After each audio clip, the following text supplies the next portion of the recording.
بسم الله الرحمن الرحيم نحمده ونصلي على رسوله الكريم أما بعد فقال تعالى في القرآن الكريم بعد أعوذ بالله من الشيطان الرجيم بسم الله الرحمن الرحيم وأتموا الحج والعمرة لله وقال النبي صلى الله عليه وسلم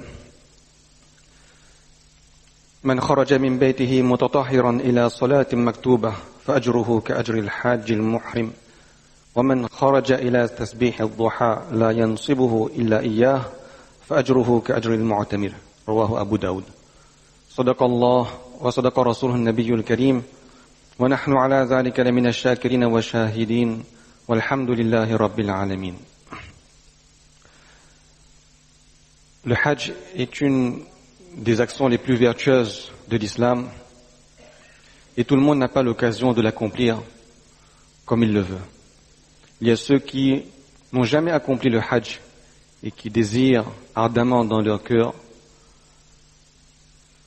ce voyage divin, sublime, au moins une fois dans leur vie.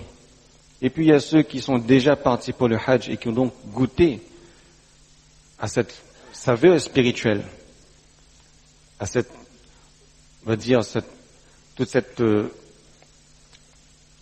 pluie de miséricorde, de bienfaits de la part d'Allah subhanahu wa ta'ala qu'ils ressentent dans les lieux saints de l'islam. Mais le labbaik de cette présence dans la cour sublime d'Allah subhanahu wa ta'ala n'est pas accepté par qui le veut. Ça appartient uniquement à Allah subhanahu wa ta'ala. Néanmoins, les miséricordes, la sagesse infinie d'Allah subhanahu wa ta'ala laisse la porte ouverte, on va dire, à des cadeaux de consolation, à des alternatives. Il y a ceux qui sont chanceux, faminhum shaqiyyun wa sa'id. Il y a ceux qui sont chanceux, et dans notre cas, nous, on va dire ceux qui sont moins chanceux. Il y a ceux qui partent, il y a ceux qui restent, comme la majorité d'entre nous. Alors pour ceux qui restent, eh bien Allah subhanahu wa ta'ala nous a gratifié de cadeaux de consolation. Ce sont 14 actions qui, Inch'Allah, lorsqu'on va les accomplir, vont nous accorder une récompense identique au Hajj, nafil. Des actions qui sont accessibles à tout un chacun, qui apportent les mêmes récompenses que le Hajj nafil. On va voir ces 14 actions, Inch'Allah, et qu'Allah nous donne le tawfiq de les accomplir. Première action consolatrice qui apporte une récompense identique au Hajj, c'est de faire le wuzu à sa maison avant de se rendre à la salat en jama'a.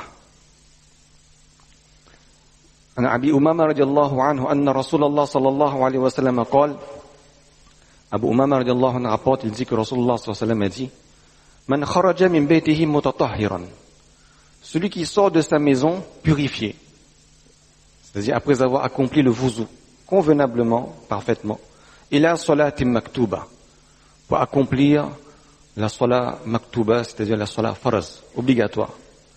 فأجره كأجر الحاج المحرم, sa récompense est la récompense identique au haji qui a vêtu le ihram. وَمَنْ خَرَجَ إِلَى تَسْبِيحِ الضُّحَى لَا يَنْصِبُهُ إِلَّا إِيَّاهُ فَأَجْرُهُ كَأَجْرِ الْمُعْتَمِرِ. Et celui qui sort pour accomplir la salat duha, qu'on appelle communément chaste dans notre jargon, eh bien sa récompense est identique à la récompense de celui qui fait le umrah. Premier cadeau de consolation de la part d'Allah. Rawahu Abu Daoud. Deuxième action, deuxième cadeau de consolation pour ceux qui n'ont pas la chance de partir pour le Hajj, c'est la salat de Ishraq.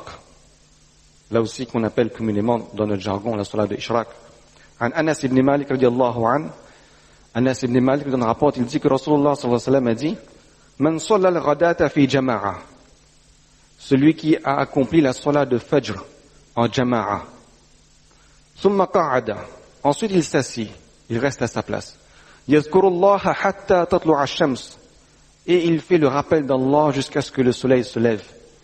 Le zikrullah, tilawatul Qur'an, tasbihat, wazifa, etc.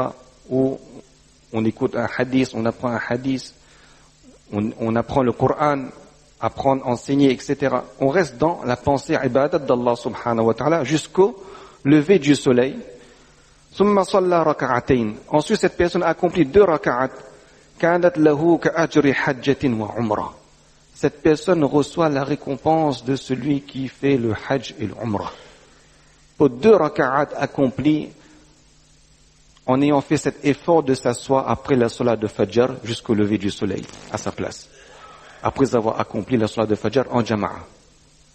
Et Rasul sallam il rajoute, il dit tamma, tamma, tamma à 3 reprises. Pour bien mettre l'emphase, Rasul sallam il dit que c'est la récompense d'un hajj et d'un umrah nafil complète, parfaite, et à 3 occasions, Rasulullah sallam il l'a emphasé. Hadith rapporté par Tirmizi qui est Hassan Gharib. 3e cadeau de consolation pour ceux qui n'ont pas eu la chance de partir pour le hajj, se rendre à la masjid pour acquérir ou enseigner la connaissance du din. Abi Umama radiallahu anhu, Abu Umama rapporte, il dit que Rasulullah sallam a dit, Man ghada ila al-masjid, celui qui se rend le matin à la masjid, la yuridu illa an yata'allama khayra, il ne recherche rien d'autre que d'apprendre la science religieuse.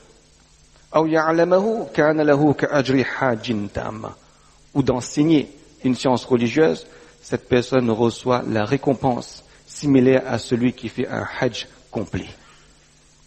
Se rendre à la masjid pour apprendre et enseigner le din, ta'alim wa ta'allum.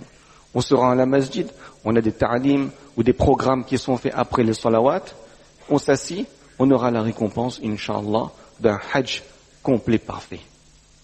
4e cadeau de consolation de la part d'Allah subhanahu wa ta'ala pour ceux qui n'ont pas eu l'occasion de partir pour le hajj, c'est d'accomplir le umrah pendant le mois de Ramadan. C'est un autre voyage. En dehors des mois de hajj, pendant le mois de Ramadan, accomplir le umrah.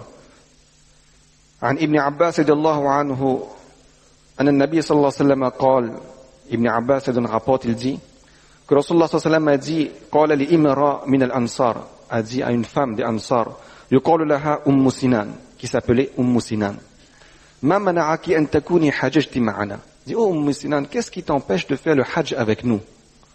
قالت ناصحان كان لأبي فلان زوجها حج وهو ابنه على أحدهما وكان الآخر يسقي عليه غلامنا. Elle répond, elle dit la raison c'est que on a 2 chameaux. Un chameau est utilisé par son mari et son fils pour accomplir le hajj. Et le 2e chameau, est utilisé par les serviteurs de la maison, les domestiques de la maison, pour transporter de l'eau. Et donc, elle n'a pas de moyen de transport pour accomplir le hajj. Allah sallam répond, قال فعمرة في رمضان تقضي حجة أو حجة معي. Il dit que accomplir le umrah pendant le mois de Ramadan accorde la récompense d'un hajj ou d'un hajj dans la compagnie de Rasulullah sallallahu alayhi wa sallam. Subhanallah. Un umrah pendant le mois de Ramadan. Autre cadeau de consolation pour ceux qui n'ont pas la chance de partir pour le hajj. 5e cadeau. De lier subhanallah 100 fois le matin et le soir. عن عبد الله بن عمر رضي الله عنه dit قال رسول الله صلى الله عليه وسلم, il rapporte, il dit que Rasul sallam a dit من سبح الله 100 بالغداة و100 بالعشي كان كمن حج 100 مرة إلى آخر الحديث رواه الترمذي. Ibn Umar رضي الله عنهما, Abdullah ibn Umar رضي الله عنهما rapporte, il dit que Rasulullah sallallahu alayhi wa sallam a dit que celui qui lit 100 fois le matin subhanallah et 100 fois le soir subhanallah, très simple, un tasbih très simple, subhanallah, 100 fois le matin et 100 fois le soir, c'est identique à celui qui a fait le hajj 100 fois. Il reçoit la récompense de celui qui a accompli le hajj 100 fois. Lier 100 fois Subhanallah le matin et 100 fois le soir, hadith rapporté par Imam Tirmizi, rahmatullah alayhi, qui est Hassan Gharib, ça veut dire fiable. 6e cadeau de consolation pour ceux qui n'ont pas eu la chance de partir pour le Hajj, servir ses parents, faire le khidmat de ses parents. عن أنس رضي الله عنه قال أتى رجل إلى رسول الله صلى الله عليه وسلم فقال Anas rapporte, il dit qu'une personne est venue voir Rasulullah sallallahu alayhi wa sallam, il lui a dit Inni ishtaha al-jihad wa la aqdiru alayhi. Il dit, cette personne, il dit, je souhaite combattre dans le chemin d'Allah, mais je ne peux pas le faire, j'ai pas le moyen. Rasulullah lui dit, Paul, hal baqiya min walidayka ahad? Est-ce que tu as quelqu'un parmi tes parents qui sont encore vivants? Paul, ummi. Il dit, oui, ma mère, elle est encore vivante. Paul, fabalillaha fi birriha. Alors montre à Allah le khidmat, le service que tu accordes à ta mère.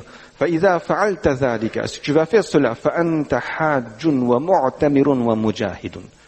Tu auras la récompense similaire de celui qui accomplit le Hajj, qui accomplit le Umrah et qui combat dans le chemin d'Allah. Et Imam Hafiz ibn Rajab, Hanbali, rahmatullah alayhi, il dit que ce hadith peut s'étendre également à d'autres prédécesseurs, pas seulement les parents, les grands-parents, les oncles, les tantes, etc. On reste dans le khidmat de ces gens, à leur service, on les aide, etc. On aura la récompense de celui qui accomplit le Hajj, Umrah et qui combat dans le chemin d'Allah. 7e cadeau de consolation. Venir à la salat de Jum'ah. C'est ce que nous avons tous fait. Avions-nous conscience de la récompense? Saïd ibn Musayyib, rahmatullah alayhi, un tabi'i, il dit, venir pour la salat de Jum'ah est meilleur, selon moi, que d'accomplir un Hajj nafil. Et Hafiz ibn Asakir, rahmatullah alayhi, un autre savant, il dit, la vertu similaire, que venir pour la salat de Jum'ah est meilleur que d'accomplir un Hajj nafil. Je précise bien, nafil. Et il mentionne cela à partir de Imam al-Awza'i, rahmatullah alayhi, qui est un des grands savants de son époque. 8e cadeau de consolation pour ceux qui n'ont pas eu la chance de partir pour le Hajj, c'est se rendre à la salat de Eid. Certains sahaba ont mentionné ces vertus, que se rendre à la salat de Eid al-Fitr, le Eid accompli après le mois de Ramadan, apporte une récompense d'un Umrah. Et accomplir la salat de Eid al-Adha, qui se fera, on va dire, c'est une histoire de quelques jours. Dans quelques jours, la salat de Eid al-Adha apporte la récompense d'un Hajj nafil. Comment Allah est généreux, pour ceux qui restent comme pour ceux qui partent. 9e cadeau de consolation pour ceux qui n'ont pas eu la chance d'accomplir le Hajj, c'est d'accomplir la salat de Aïcha en congrégation, en jama'a.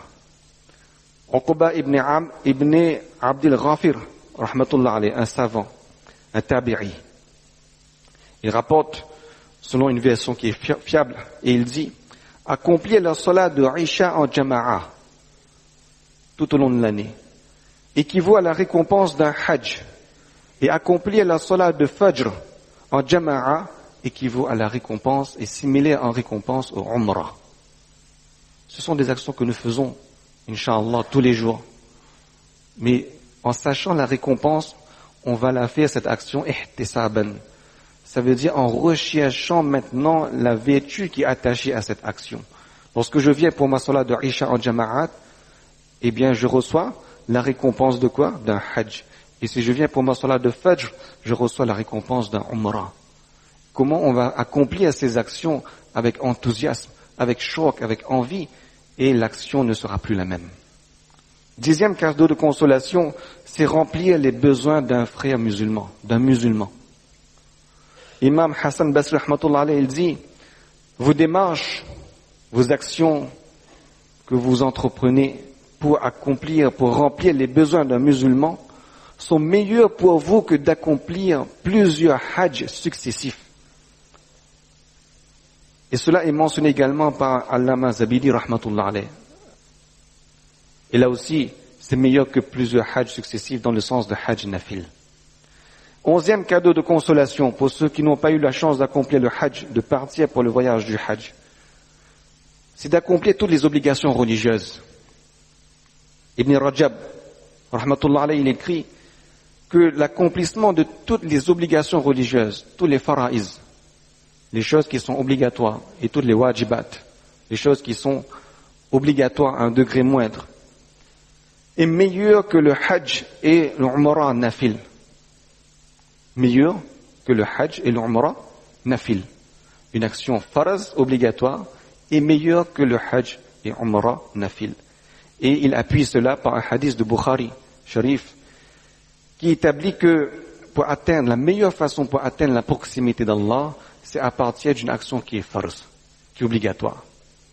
On ne devrait pas être dans cette logique ou dans cette situation où on ressent de l'engouement pour accomplir le hajj et l'umrah, alhamdulillah, mais une lassitude, parallèlement une lassitude pour accomplir les choses, remplir nos obligations religieuses. On devrait avoir de l'engouement pour les deux. Faire ce qui est obligatoire et aussi accomplir le hajj ou umrah nafil. Mais la priorité est pour ce qui est faraz. Ce qui veut dire qu'il est plus important pour nous de payer nos dettes, plus important pour nous de payer la zakat, plus important pour nous de payer la fidya, ces choses qui sont wajib, faraz, que d'accomplir le hajj et umrah nafil. 12e cadeau de consolation de la part d'Allah subhanahu wa ta'ala, c'est l'abstinence des choses haram. Ça aussi, se préserver des interdits d'Allah subhanahu wa ta'ala, c'est une action pieuse qui est meilleure que le hajj nafil. Certains prédécesseurs savants vont jusqu'à dire que s'abstenir d'un iota de mal, d'un iota de haram, d'un atome de haram, est meilleur que d'accomplir 500 hajj. Meilleur que d'accomplir 500 hajj nafil. Fuzayl ibn Iyaz, rahmatullah alayhi, un grand sage, il disait qu'il n'y a pas de hajj ou de combat dans le chemin d'Allah plus important que la protection de la langue, c'est-à-dire contre le péché. Protéger sa langue contre le péché, à son sens, Fuzayl ibn Iyaz, un grand savant, il dit c'est meilleur que d'accomplir le hajj nafil. 13e action de consolation, c'est toute action pieuse durant les 10 premiers jours de Zul Hijjah. On est à la porte de ces 10 premiers jours de Zul Hijjah, qui vont commencer très bientôt. Les 10 premiers jours du mois de Hajj. Toute action pieuse accomplie durant ces 10 premiers jours de Zul Hijjah est meilleure que le Hajj nafil. Hafiz ibn Rajab, rahmatullah alayhi, il dit que il y a, on va dire, dans les hadiths, dans la compréhension des hadiths, une sorte de classification dans les vertus. Selon ce qu'il dit, c'est que au-dessus du Hajj, il y a le combat dans le chemin d'Allah. Et au-dessus du combat dans le chemin d'Allah, il y a toute action pieuse qui est accomplie durant les 10 premiers jours de Zul Hijjah. Et donc, par déduction a fortiori, toute action pieuse qui est accomplie durant les 10 premiers jours de Zul Hijjah est supérieure au Hajj nafil. 14e action, 14e cadeau de consolation de la part d'Allah pour ceux qui n'ont pas la chance de partir pour le voyage du Hajj, c'est de dépenser pour un étudiant en sciences islamiques. Dépenser pour nos enfants ou pour un étudiant qui apprend le din. Dépenser pour qu'un étudiant puisse étudier dans un darul ulum. Dépenser pour que nos enfants puissent fréquenter nos madaris. L'argent qu'on dépense dans l'éducation islamique de nos enfants, imaginez la récompense que cela apporte.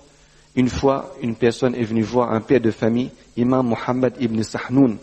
Il lui dit, ô imam, je prends cet engagement d'assurer ma subsistance de façon à ce que je ne dérange pas mon enfant pour son éducation religieuse. Je ne vais pas prendre l'énergie, utiliser le temps de mon enfant à travailler, c'est moi qui vais assurer la subsistance de moi-même et de mon enfant pour qu'il puisse se consacrer entièrement à son éducation religieuse. Imam Ibn Sahnoun rahmatullah alayhi réplique, il dit, sais-tu que ta récompense pour cela sera plus grande que le hajj nafil et le combat dans le chemin d'Allah.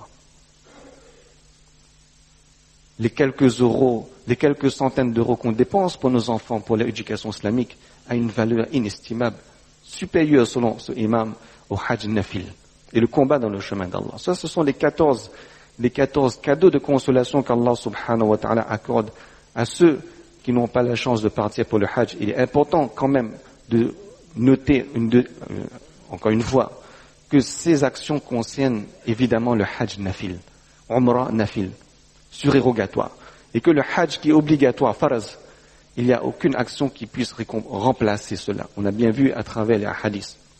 Le hajj qui est obligatoire, il reste à sa place. Et ces actions ne sont pas également destinées à rabaisser également la valeur du hajj nafil ou umrah nafil. Non, ce sont des actions et la valeur, la récompense qui est attachée à ces actions est destinée à nous encourager également à accomplir ces autres actions qu'on vient de voir et qu'on peut également mettre en œuvre facilement si on n'a pas pu partir pour le hajj. C'est comme une personne qui apprend la surah Ikhlas et que cette personne sait que dans le hadith, la surah Ikhlas nous dit qu'on reçoit la récompense de 1/3. 1/3 du Coran, c'est celui qui connaît la surah Ikhlas ne veut pas dire qu'il connaît 1/3 du Coran par cœur. Qu'Allah donne le tawfiq de comprendre et de faire amal dessus. Wa akhiru da'wana alhamdulillahi rabbil alamin.